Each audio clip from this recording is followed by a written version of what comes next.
Hi everyone, welcome back to Shine classes. First of all good morning. कैसे हैं आप सब? होपफुली फ्रेंड्स अच्छे होंगे। फ्रेंड्स, मैं आपकी जो क्लासेस है इसी तरीके से करवा पाऊँगी। अभी मेरा मोटो यही था कि लास्ट के मोमेंट में मैं आपको काफ़ी सारे क्वेश्चंस करवा दूँ। तो इस तरीके से मैं आपको ये क्वेश्चंस मैंने अभी तक फ़िलहाल नहीं करवाए हैं, तो मैं आपको डायरेक्टली जो क्वेश्चंस हैं वहाँ से पिकअप करके आपको करवा दे रही हूँ। तो एकदम सेम टू सेम आपके लिए काफ़ी हेल्पफुल हो जाएगा, क्योंकि वो चीज़ें काफ़ी ज़्यादा रिपीट हुई हैं।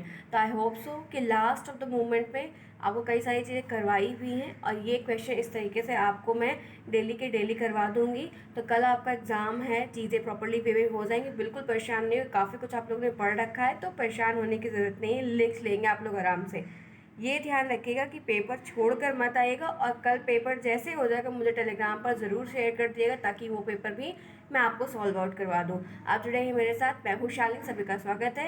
ये शैक्षिक मूल्यांकन के अति लघुत्तरीय प्रश्न, क्योंकि आप लोग के पास सीरीज़ है, आप लोगों ने सीरीज से काफ़ी कुछ पढ़ रखा है, लेकिन मैं कुछ चीज़ें यहाँ पर अलग करवा रही हूँ, ताकि आपके ये भी क्वेश्चन है और ऐसे आंसर राइट करने का तरीका भी जानते रहिए। ठीक है, तो पहला क्वेश्चन आपके सामने स्क्रीन पर सभी को दिख रहा है। यहाँ से अतिलघुत्तर की शुरुआत होती है। मूल्यांकन को परिभाषित किए 2016 में पूछा गया है। मूल्यांकन से आपका क्या अभिप्राय है 2017 में पूछा गया है। मैं क्लास नहीं कर पाई क्योंकि बहुत रश हो गया है, जिसकी वजह से थोड़ी प्रॉब्लम है। बट ये है कि अभी कोशिश कर रही हूँ, थोड़ी वॉइस आएगी, बट ये है कि मैं तेज़ भी बोल रही हूँ, तो थोड़ा सा अंडरस्टैंड करेगा। काफ़ी चीज़ें मैशअप हो गई हैं एट द मोमेंट पे सेमेस्टर, लेकिन अब नेक्स्ट सेमेस्टर में ऐसा नहीं होगा, आई प्रॉमिस यू। तो कुछ बेटर ही करेंगे, लेकिन फिलहाल के लिए एग्जाम है, तो इस पर फोकस करके क्वेश्चंस देख लेते हैं। ये पीडीएफ में टेलीग्राम पर दे दूंगी। तो पहला यहाँ पे आप देख सकते हो कि आपसे पूछा जा रहा है कि मूल्यांकन क्या है। तो राष्ट्रीय शैक्षिक अनुसंधान एवं प्रशिक्षण परिषद एनसीईआरटी के द्वारा कोई चीज़ कही जा रही है, उसको ध्यान रखना है।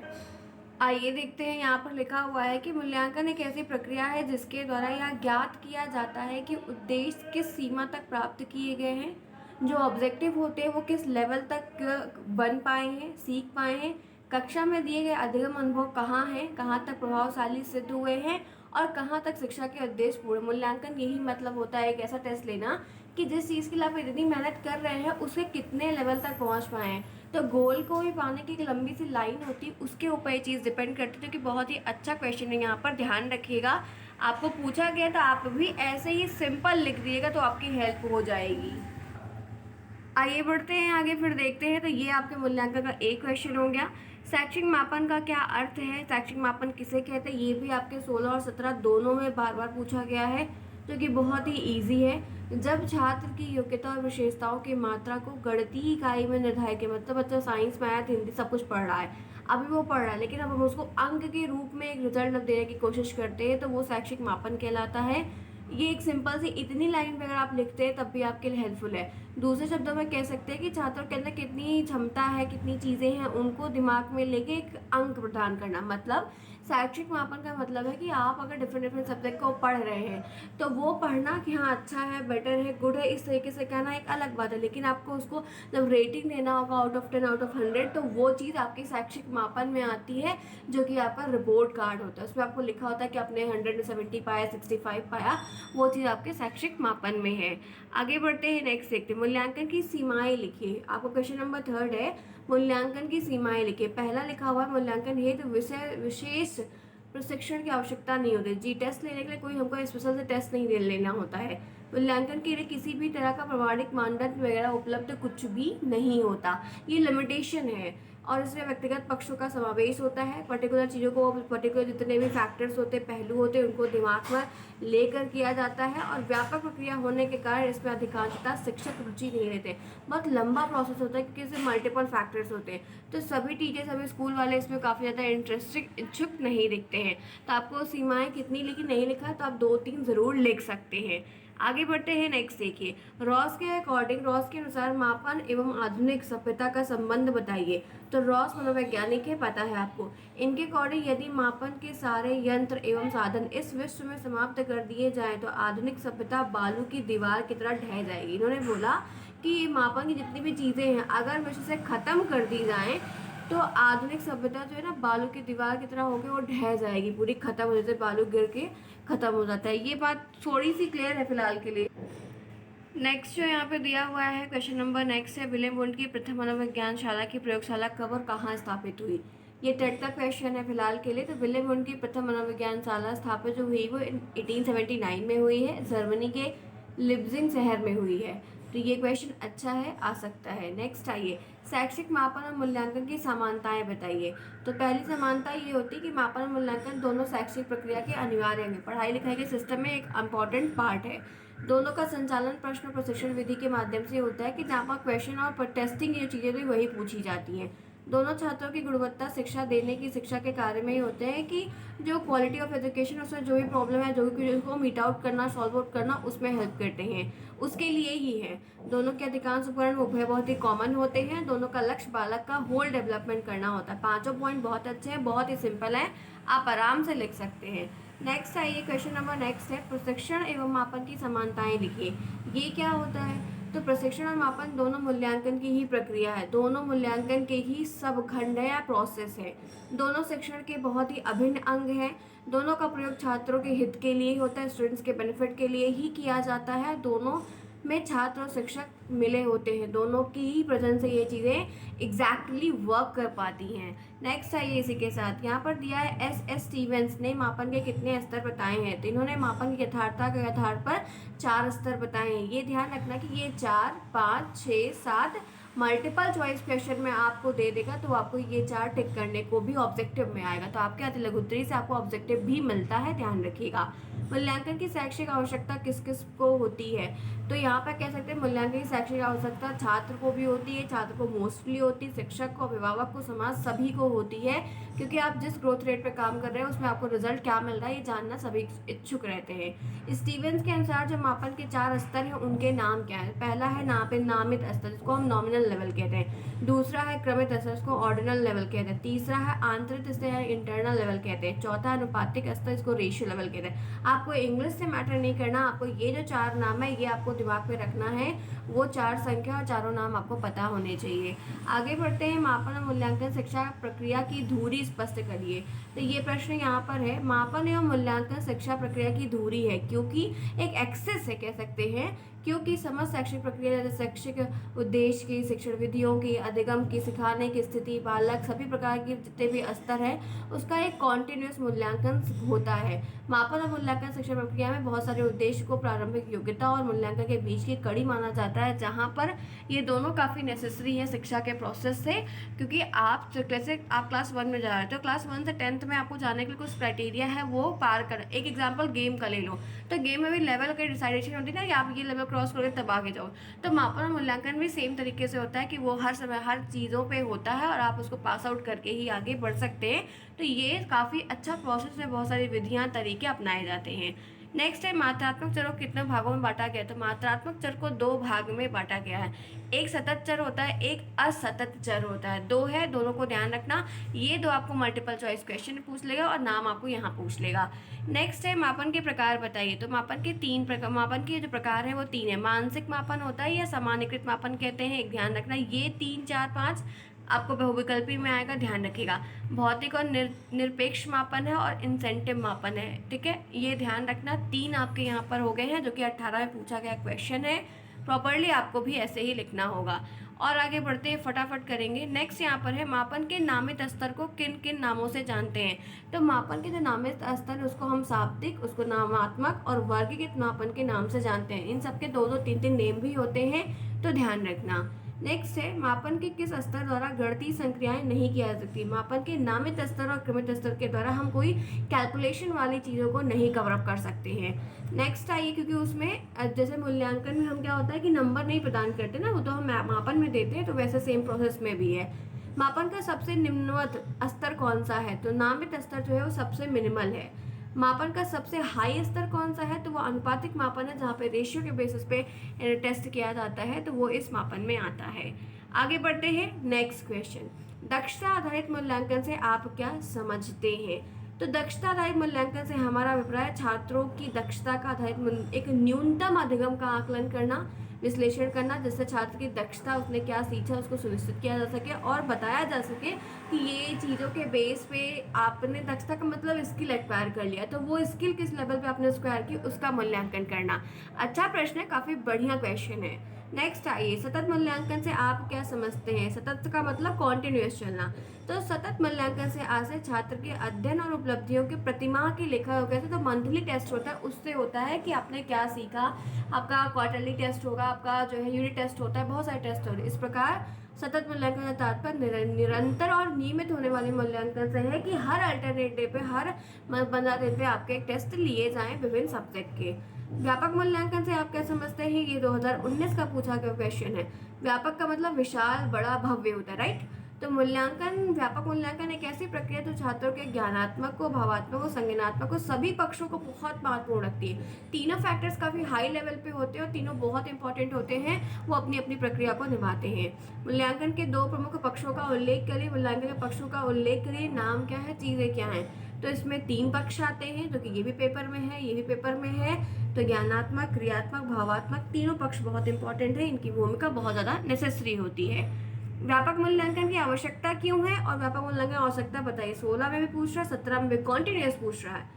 छात्र अधिगम को प्रभावित करने वाले प्रत्येक कारक के मूल्यांकन के लिए व्यापक मूल्यांकन की आवश्यकता बहुत जरूरी होती है कि बच्चा जो चीज़ सीख रहा है, उसको जो चीज़ प्रभावित कर रही है, तो उसका आपको टेस्ट लेना, एनालिसिस है, क्या वो चीज़ें उस लेवल पे हो रही हैं या नहीं हो रही। आपको भी इतने ही छोटे छोटे आंसर्स के छोटे छोटे रिप्लाई करने, बहुत ज़्यादा लिखना नहीं है। आपको पता है कि पेपर लंबा आता है। फिर उसके बाद यहाँ पर DBS ब्लूम के अकॉर्डिंग शैक्षिक उद्देश्य के कितने पक्ष हैं। तो यहाँ पर ध्यान रखना है कि ये ब्लूम के अकॉर्डिंग जो शैक्षिक उद्देश्य के पक्ष हैं वो 3 हैं, ज्ञानात्मक, भावात्मक और क्रियात्मक। ये 3 पक्ष इन्होंने दिए हैं, जो कि डॉक्टर ब्लूम के नाम से जाने जाते हैं।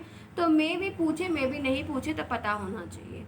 आगे बढ़ते हैं, व्यवहार परिवर्तन का शिक्षण उद्देश्य से क्या संबंध होता है। तो व्यवहार परिवर्तन शिक्षण उद्देश्य का प्राप्ति का संकेत होता है, क्योंकि आप जब अधिगम होता है, जैसे आप नॉलेजेबल होते, बड़े होते, तो आपके बिहेवियर चेंज आता है, तो आपको अलग चीज़ समझ में दूसरे को भी आती है, और ये होता है कि बच्चा बड़ा हो गया।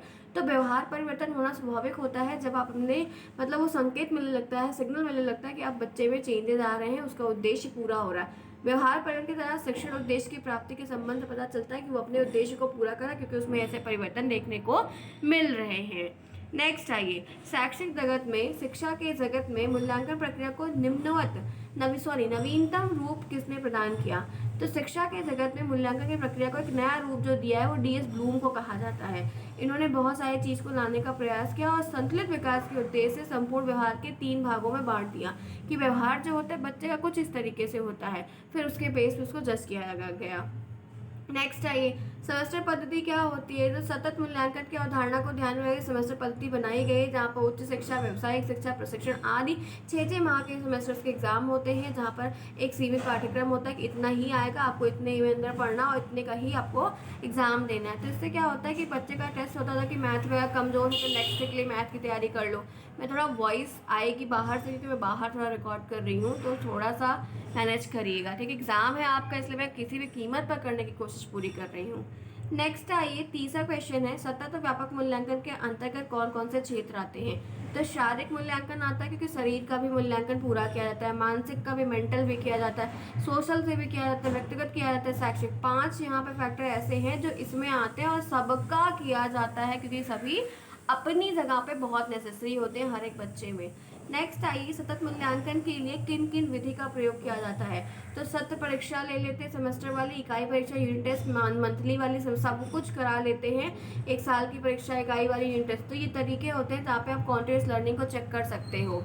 आगे बढ़िए, बोध के 3 रूप कौन कौन से हैं। बोध के 3 रूप कौन कौन से हैं। तो अनुवाद होता है, व्याख्या विवेचन होता है, उल्लेख होता है। संप्रेषण को अन्य भाषा में व्यक्त करना अनुवाद कहलाता है। व्याख्या का मतलब है कि संप्रेषण के समग्र रूप को देखा जा सकता है, उसकी व्याख्या की जा सकती है और उसके परिणाम का उल्लेख। तो ये बोध के 3 अंडरस्टैंडिंग के 3 स्तर हैं, 3 रूप हैं।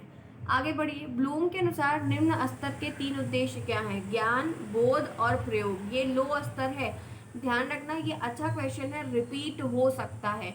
3 उद्देश्य में ज्ञान, बोध और प्रयोग आएगा। आगे बढ़िए, मैं आपको इसके ऑब्जेक्टिव भी करवाऊंगी, ठीक है। तो अभी वेरी शॉर्ट, देन ऑब्जेक्टिव भी वेरी शॉर्ट, दोनों पेपर के होंगे।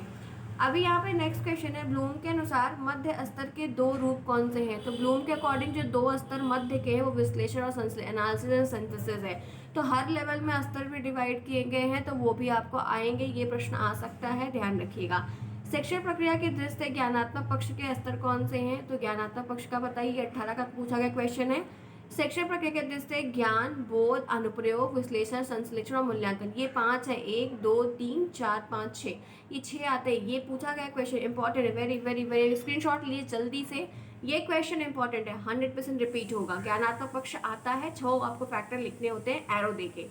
नेक्स्ट है ये भावात्मक को बांट दो, तो भावात्मक कम पूछता है, ज्ञानात्मक ज़्यादा पूछता है। तो इसमें देखो ग्रहण करना है 1, अनुक्रिया करना 2, मूल्यांकन करना है 3, प्रत्ययीकरण 4, संगठन 5, चारित्रीकरण 6। तो इसमें भी 6 पक्ष है भावात्मक के।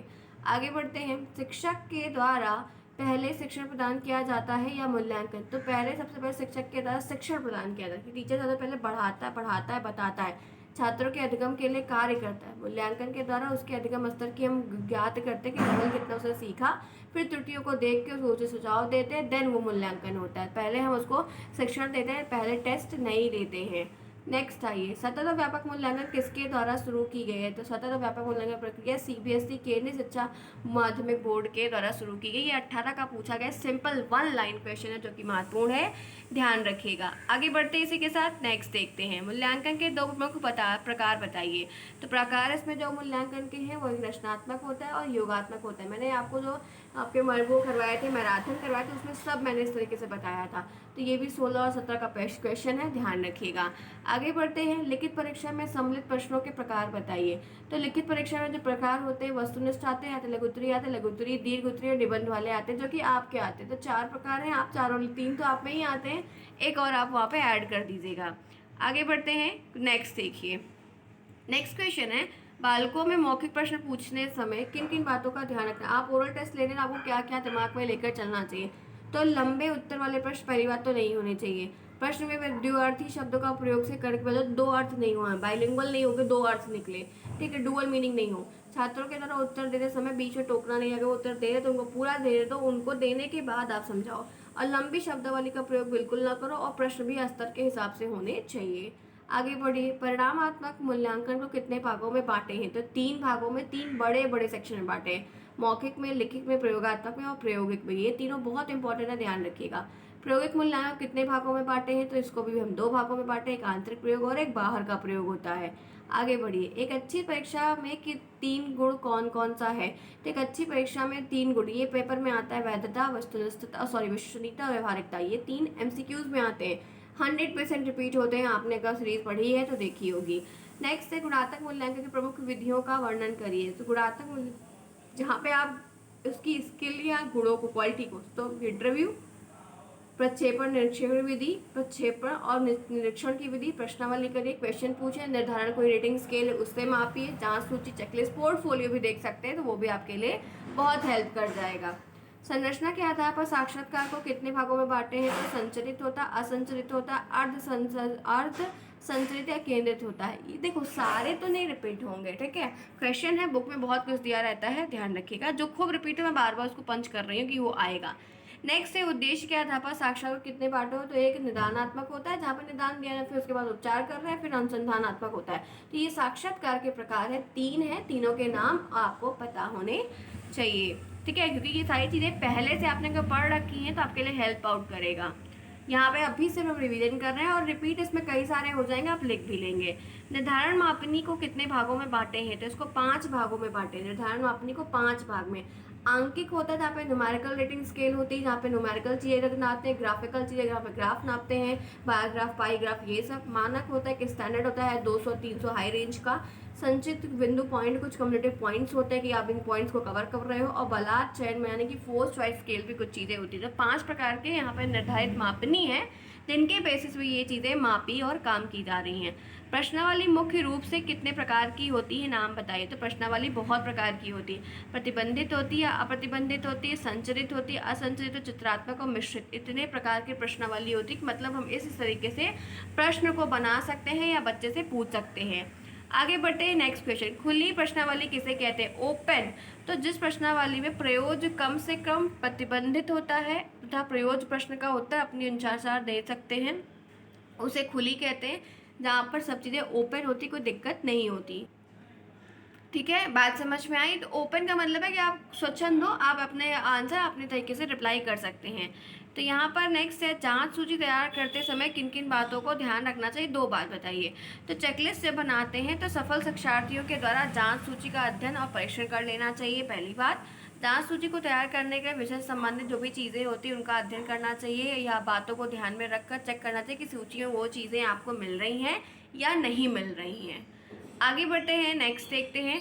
फटाफट क्लास को लाइक कर दीजिए जिन्होंने क्लास को अभी तक लाइक नहीं। कैसे भी जो भी चीज़ें, क्वेश्चन आपके सब्जेक्ट से हैं, क्वेश्चन बैंक से मैं आपको ये चीज़ करवा रही हूँ, इतना ध्यान रखना है। डायरेक्ट क्लिक किया और डायरेक्ट मैं पीडीएफ बनाकर करवाऊँ, क्योंकि एट द एंड पे क्वेश्चन होना इंपॉर्टेंट है और आपकी चीज़ें रिपीट हो जाएंगी क्वेश्चन के फॉर्म में, तो वो काफ़ी हेल्पफुल। और ये टेलीग्राम पर मैं दे दूँगी आज ही, ठीक है। नेक्स्ट यहाँ पर मिचाइल स्क्रीवन ने मूल्यांकन कितने भागों में बांटा है, तो 2, एक संरचनात्मक और योगात्मक, वो भी 1967 के आसपास में डिवाइड किया है।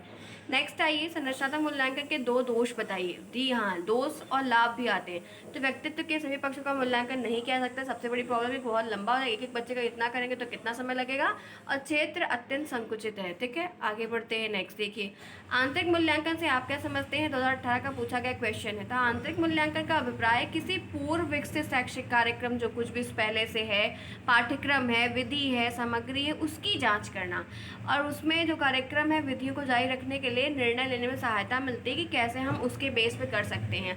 तो हाई स्कूल की ज्ञान विज्ञान की पुस्तक का चयन करना, सिखाना, बहुत कुछ है। आंतरिक का मतलब है, आंकलित है, कि पहले से जो कुछ भी है उसके बेस पे सिखाना, उसके बेस पे जज करना, उसके बेस पे रिलेट करके नंबर देने की कोशिश करना या मूल्यांकन करना, ये आंकलित होता है कि हम आकलन कर लेते हैं एक प्रकार से। आइए आगे बढ़ते हैं, नेक्स्ट क्वेश्चन यहाँ पर देखते हैं, निदानात्मक परीक्षण और उपचारात्मक परीक्षण से क्या आशय है। तो शिक्षा या शिक्षण से संबंधित उद्देश्य जो भी हैं, उनके लक्ष्य की पूर्ति और प्राप्ति में बाधा की समस्या का वास्तविक कारण को पता लगा निदान होता है, फिर उसको उपचार का दवा दे देना आपका उपचार होता है, सुझाव दे देना वो उपचार होता है। आगे बढ़िए, निदानात्मक परीक्षा में क्या होता है कि उपलब्धि परीक्षकों का ही एक रूप है, जिसके अंतर्गत अधिगम अनुभव के द्वारा अर्जित ज्ञान को उनकी कमियों का मूल्यांकन किया जाता है कि बच्चों में ये प्रॉब्लम है, इनको ऐसा दूर कर सकते हैं। क्रो एंड क्रो के अनुसार निदानात्मक परीक्षण का निर्माण क्यों किया गया, तो क्रो एंड क्रो ने इसका परीक्षण इसलिए बनाया कि वे निर्माण विद्यार्थियों के अधिगम संबंधी जो प्रॉब्लम्स है, कठिनाई है, उनको ज्ञान प्राप्त करके उनको निदान दी दे कि वो ग्रोथ रेट क्यों नहीं आगे बढ़ रही है। आगे बढ़िए, निदानात्मक परीक्षण से आप क्या समझते हैं। निदान परीक्षण एक ऐसा प्रशिक्षण होता है जो किसी छात्र के विशेष में निदान हेतु प्रयोग किया जाता है। कोई प्रॉब्लम किसी विशेष में है तो उसको दूर किया जाता है, उनकी कठिनाइयों संबंधित कमजोरियों का पता लगाया जाता है, उसके पीछे क्या कारण, इसको जानने के बाद उनको उपचार देने के उपाय दिए जाते हैं कि वो उस चीज़ को इम्प्रूव कर पाएँ। उपचारात्मक से क्या मतलब होता है, ये पूरा प्रश्न लिखने को आएगा, हूबहू 1 नंबर 2 नंबर सब में आ सकता है, ध्यान रखिएगा। उपचारात्मक शिक्षण का मुख्य आधार निदान परीक्षण ही होता है। उपचार का बेस जो है निदान ही होता है। उपचार समस्या के विद्यार्थी जो बच्चा पटनाई से एकदम घिरा है, परेशान है, उसको मुक्त करने का काम उपचार का होता है कि आप उसको शिक्षण में वास्तव में ऐसी विधियाँ, ऐसे तरीके, ऐसी स्थिति को प्रदान करो कि उसकी कमजोरी की क्षेत्र जो है उसका आप उपचार करके उसको सही एग्जैक्टली सिचुएशन बता दो। एकदम चोट नस, दुखती नस पे एकदम चोट कर दवा बताओ कि ये चीज़ उसकी इम्प्रूव हो जाए, तो वो चाहे किसी विषय या क्षेत्र का क्यों ना हो। प्रशिक्षण से आप क्या समझते हैं, इसका अर्थ बताइए। 16 और 17 दोनों में पूछा गया है। परीक्षण वह वस्तुनिष्ठ या मानकीकृत उपकरण होता है जिसके द्वारा संपूर्ण मानव के व्यवहार के बहुत सारे पक्ष, जैसे योग्यता कितनी है, उपलब्धि कितनी, कितना आता है, स्किल कितनी, रुचि क्या है, व्यक्तित्व क्या है, विशेषताएं क्या है, मात्रात्मक गुणात्मक हर चीज़ का अध्ययन करके हम उसमें परीक्षण करते हैं। आगे बढ़िए, बच्चे टेस्ट करने के लिए बने, हर इंसान टेस्ट करता है, क्या बात है। नेक्स्ट आइए 43, अच्छे परीक्षण की योग्यता बताइए। 2016 में पूछा गया। तो परीक्षण की वैधता से आशय परीक्षण द्वारा उद्देश्य की पूर्ति करने से इसके लिए निर्माण किया गया है कि वो चीज़ें वैध होनी चाहिए। यदि परीक्षण के द्वारा उद्देश्य की पूर्ति हो रही है, हमारा परीक्षण वैध है, तो वो वैध है, अन्यथा नहीं होगा। तो वैधता की एक सीमा होती है और परीक्षण वही मापता है जिसके लिए इसका निर्माण किया गया है। नेक्स्ट आइए, अच्छे प्रश्न की 2 प्रमुख विशेषताएं बताइए। अच्छे प्रश्न क्या होते हैं, तो प्रश्न की भाषा स्पष्ट होनी चाहिए, निश्चित होनी चाहिए, छात्र के लिए भली भांति समझ में आनी चाहिए, आप कुछ और ना बोलो, और प्रश्न एक ही विचार का होना चाहिए। दोहरे या अधिक विचार वाले उलझन में डाल देते हैं, कन्फ्यूजन में नहीं करना चाहिए, क्योंकि आप उनको सिखा रहे हैं। नेक्स्ट आइए, संचयी अभिलेख। संचयी अभिलेख शब्द का प्रयोग सर्वप्रथम कब हुआ था, तो इस शब्द का प्रयोग सबसे पहले 1930 में हुआ था, जहाँ पे अभिलेख को बनाकर रखा जाता है रिकॉर्ड के तौर पर। शैक्षिक उद्देश्यों के अनुसार प्रश्नों को प्रमुख बताया कि निबंधात्मक होता है, एक वस्तुनिष्ठ होता है, जो कि 16 और 17 में से छोटे छोटे प्रश्न पूछे गए हैं जो आपको हेल्प करेंगे। आगे बढ़िए। प्रश्न करने का मुख्य उद्देश्य क्या होता है? प्रश्न करने का मुख्य उद्देश्य छात्रों का सर्वांगीण विकास करना, जिसमें उसके ज्ञान का, भाव का, सबका विचार का वो पता चलता है। हर पक्ष में फिर आप उसमें एक नज़र बना के रखते हैं। कक्षा में बच्चों से प्रश्न क्यों किए जाते हैं? बालक के ज्ञान के स्तर को मापने के लिए, उनकी जो बोलने की स्किल है उसको जांचने के लिए कि सुन रहे हैं, बोल पा रहे हैं, हिचकिचा नहीं रहे, इन सारी चीज़ों को दूर करने के लिए ऐसे प्रयास किए जाते हैं। सराहनीय कदम है ये। उत्तम परीक्षण की 4 व्यवहारिक कसौटी बताई। उद्देश्यपूर्णता होनी चाहिए, व्यापकता होनी चाहिए, समय और कीमत हो और सुगमता होनी चाहिए। ये चारों बहुत इंपॉर्टेंट है, आपको दिमाग पर लेकर चलना होगा। Very nice. नेक्स्ट आइए, निदान प्रक्रिया के महत्वपूर्ण पद या सोपान बताइए। तो यहाँ पर निदान का 5 पद है। कौन से छात्र हैं जिन्हें निदान की आवश्यकता है? पहला, कहाँ पर छात्र को समस्या कहाँ पर है? वो चीज़। क्यों? समस्या का कारण क्या है? क्या उपचार सुझाव दिए गए हैं? कैसे समस्या की रोकथाम कैसे कर सकते हैं? ये तरीके हैं 5 जिसमें आप बच्चों को सॉल्व कर सकते हैं, उनकी प्रॉब्लम को, बच्चों को नहीं। ब्लूप्रिंट के निर्माण में प्रमुख पदों के स्पष्ट के ब्लूप्रिंट का निर्माण, परीक्षण का नियोजन करना, पहले से प्री प्लान। नियोजन का मतलब प्लानिंग होता है जो अरेंज में होती है। परीक्षण के लिए एक प्रारूप का निर्माण करना, फिर प्रिंट का निर्माण करना, पदों का लेखन करना, अंकन का एक अंकन नियम, स्कोरिंग की बनाना कि ये चीज़ इतना स्कोर होना है या इतने लेवल तक होना चाहिए, और फिर उसके अनुसार एक विश्लेषण की तैयारी करना। प्रश्न पत्र निर्माण की प्रक्रिया कितने सोपान में बटी है? तो प्रश्न पत्र निर्माण की प्रक्रिया जो प्रोसेस है वो 4 सोपान में बटा है। योजना बनाओ, प्रश्न को बनाओ, उसकी रचना करो, प्रश्न का चयन करो और परीक्षण का मूल्यांकन करो। ठीक है, तो ये 4 तरीके होते हैं। नेक्स्ट यहाँ पर है, कप्पू स्वामी के अनुसार निदानात्मक परीक्षण एक ही चीज़ है। निरीक्षण पूछे, परीक्षण पूछे, सब एक ही। बार बार आपको वो चीज़ पढ़ने की जरूरत नहीं। आपने अगर एक डेफिनेशन रट ली है या याद कर ली तो उसे बना बना कर आपको हर जगह लिख देना, चाहे जहाँ पूछे। अच्छे परीक्षण की तकनीकी की 5 कसौटी: वैधता, विश्वसनीयता, वस्तुनिष्ठता, विभेदन शक्ति और मानक। इससे पहले भी कई बार बताया, तो वही क्वेश्चन आपको घुमा घुमा के कई तरीके से पूछेगा। परीक्षण निर्माण के आधार पर परीक्षा कितने भागों में बटी है? तो एक अप्रमाणित तो एक प्रमाण, इसमें प्रमाण मिलता है, एक में हमें सिर्फ ग्रेड वेड मिलता है या शाबाशी मिलती है। निदानात्मक समस्याओं से संबंधित कौन कौन से कारण हो सकते हैं? तो कारण शारीरिक भी हो सकता है, बच्चा फिजिकली डिसेबल है, बौद्धिक में तेज नहीं है, मनोवैज्ञानिक कारण हो सकता है, सामाजिक और व्यक्तिगत भी हो सकता है, वातावरण प्रॉब्लम है, अनुसंदेशन की प्रॉब्लम है, अनुदेशनात्मक प्रॉब्लम है कि आपको समझाया नहीं गया, इंस्ट्रक्शन नहीं मिले, गाइडेंस में बहुत सारी प्रॉब्लम्स होती है। ऐसा नहीं कि सिर्फ सब्जेक्ट ही नहीं आ रहा है प्रॉब्लम है। आगे बढ़िए। उपचारात्मक शिक्षण के क्षेत्र में कौन कौन से चीज़ें हैं? तो वाचन जरूरी है, लेखन, उच्चारण, अंकगणित, ये सारी चीज़ें हैं जो कि नापी जाती हैं, ज़रूरी होता है उपचार के लिए। निदानात्मक परीक्षण किस प्रकार के छात्रों के लिए होता है? तो समस्यात्मक छात्रों के लिए, कमजोर छात्रों के लिए, जो कमजोर है, प्रॉब्लम है। 18 का प्रश्न है। आगे बढ़िए। उपचारात्मक परीक्षण के उद्देश्य बताइए। तो उपचारात्मक परीक्षण के उद्देश्य छात्रों के दोषपूर्ण आदतों को, कुशलताओं का, मनोवृत्ति को समाप्त करना। जो भी प्रॉब्लम है, गंदी चीज़ें हैं, बैड हैबिट है, नहीं आ रहा, नहीं कर पा रहे हैं, उनको समाप्त करने का पूरा उद्देश्य होता है। उसी के उद्देश्य ही से ही इसको बनाया गया है कि ये काम किया जा सके और वो कर पाए। हम आगे बढ़ते हैं। 18 का प्रश्न है, ध्यान रखिएगा। उत्तम परीक्षण की विशेषताएं क्या होती हैं? तो मानकीकरण होना चाहिए, एक मानक होना चाहिए, विश्वसनीयता होनी चाहिए, वस्तुनिष्ठता होनी चाहिए, वैधता होनी चाहिए, विवेदीकरता, मानकता, विशेषता, उद्देश्यपूर्ण उपयोगिता में तो क्या क्या नहीं, इतनी सारी चीज़ें हैं। तो आप 3 4 5 कोई भी लिख दे, की टर्म्स आपके लिए हेल्प कर जाएगा, आप बढ़िया नंबर पा जाएंगे। ये भी आपके 18 का क्वेश्चन है। निबंधात्मक परीक्षा के प्रकार बताइए। तो बहुत प्रकार होते हैं, आप ये देख सकते हो। 18 में पूछा गया और कितने हैं? 7 हैं। वर्णात्मक तरीके से, व्याख्यात्मक तरीके से, विवेचनात्मक, उदाहरण, तुलनात्मक, आलोचना, विश्लेषणात्मक। 7 प्रकार के निबंध की परीक्षा हो सकती है, 7 प्रकार से ली जा सकती है। आगे बढ़ते हैं, नेक्स्ट देखते हैं। अनुसंधान शब्द के लिए कुछ समानार्थी शब्द है। तो अनुसंधान शब्द के लिए शोध है, जब जांच होती है। गणवेषण है, अन्वेषण है, परिप्रेक्षा है, खोज है, जांच है, ये इसके समानार्थक शब्द हैं। अनुसंधान की एक उपयुक्त परिभाषा बताइए। अनुसंधान वास्तव में वर्तमान ज्ञान के परिमार्जन और नवीन ज्ञान के सृजन के लिए एक सुनियोजित, पहले से प्री प्लान प्रोसेस होता है, जहाँ पर समस्या के समाधान के लिए पहले से वैज्ञानिक तरीके से उसको जो है, साइंटिफिक तरीके से उसको सोल्यूशन निकालने की कोशिश की जाती है। आगे बढ़ते हैं, नेक्स्ट देखते हैं। अनुसंधान में जिस वैज्ञानिक पद्धति का प्रयोग किया था वो क्या है? तो हम वस्तुनिष्ठता देखते हैं, ऑब्जेक्टिविटी, ऑब्जेक्ट क्या है, उद्देश्य क्या है, निश्चितता, डेफिनेट, एकदम फिक्स्ड क्या है, सत्यता, सार्वभौमिकता, पूर्व कथन। तो ये सारी चीज़ें हम 1 by 1 करके, पेपर अच्छा आएगा, आपकी ध्यान से चीज़ें उतरनी नहीं चाहिए फ्रेंड्स, पूरा क्वेश्चन करके आना है। आगे बढ़िए, अन्वेषणात्मक शोध और सत्यापन शोध किसे कहते हैं? अन्वेषण के, सॉरी वॉइस हो गई क्योंकि मैं बाहर रिकॉर्ड कर रही हूँ। अन्वेषण के दो मुख्य उद्देश्य होते हैं। प्रथम ये कि इसके द्वारा नए ज्ञान की खोज की जाती है। दूसरा, पुराने ज्ञान की जो सार्थकता होती है उसकी जांच की जाती है। अनुसंधान का उद्देश्य नए ज्ञान की खोज करना होता है, अन्वेषण को उसे शोध कहते हैं। और अनुसंधान का उद्देश्य पुराने ज्ञान की जांच करना, उसे सत्यापन होता है, मतलब वेरीफाई करना, पता है कि नहीं, जो पुरानी चीज़ें सही है नहीं है उसको वेरीफाई करना, जांच करना। अनुसंधान में वित्तवेता का अर्थ क्या होता है? झूठ क्या है? तो अनुसंधान में झूठ होने का अर्थ ये है कि प्राकृतिक घटना और व्याख्या में यथासंभव सरल तरीके से करने से धन श्रम की बचत होती है, और अगर आप कुछ और चीज़ों को करने की कोशिश करते हो तो बहुत लाभ आपको नहीं होता है। ठीक है, समझ में आई बातें? क्लियर हुआ? अच्छा है, प्रश्न देखो जो जो आया है बता दे रहे हैं। अनुसंधान एक अनुभविक अध्ययन है, ये स्पष्ट करना है। तो अनुसंधान एक अनुभविक अध्ययन होता है, यह एक ऐसा अध्ययन है जो अनुभव पर आधारित है। तो यहाँ पर जो पहले के अनुभव किए गए हैं उनके बेसिस पे हम आज भी रिजल्ट को निकाल देते हैं। अनुसंधान कितने प्रकार का होता है? 3 प्रकार का, मौलिक, प्रयुक्त और क्रियात्मक होता है।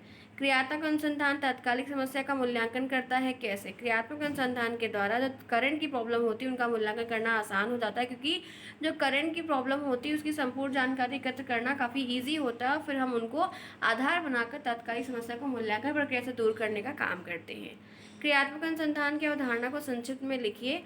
तो ये प्रश्न यहाँ पर है, ज़रूरी नहीं है कि आए, लेकिन हो सकता है आ भी सकता है। तो ध्यान रखिएगा, जहाँ पर कुछ क्रिया के द्वारा एक व्यवस्थित ढंग से किसी चीज़ का सलूशन निकालने का या खोज करने का काम, क्योंकि अनुसंधान है तो वहाँ पर एक्टिविटी चीज़ें होती हैं, साइंटिफिक तरीके से निकालने की कोशिश की जाएगी। मौलिक अनुसंधान के अन्य किन नामों से जानते हैं? तो मौलिक अनुसंधान को हम विशुद्ध अनुसंधान या आधारभूत अनुसंधान के नाम से भी जानते हैं। क्रियात्मक शोध को परिभाषित करिए, 2016-17 का प्रश्न है। क्रियात्मक अनुसंधान या अनुसंधान जिसमें कोई व्यक्ति अपनी उद्देश्य को अधिक प्रभावी ढंग से प्राप्त करने में सक्षम होता है, कि ढंग से अच्छे से उसने कर लिया, और एक शिक्षक अपने शिक्षण के सुधार के लिए बहुत सारे एक्टिविटीज़ को करने की कोशिश करता है ताकि बच्चे भी सेम हूबहू करके सीखें। शिक्षा के क्षेत्र में क्रियात्मक शोध की क्या आवश्यकता होती है? तो बहुत आवश्यकता होती है। कम समय में ऐसे संबंधित समस्याओं का समाधान करने के लिए हम ये सब काम बहुत करते हैं, क्योंकि इतनी सारी प्रॉब्लम्स, इतने सारे बच्चे हैं, सबकी हम एक बार में नहीं सॉल्व आउट कर सकते हैं।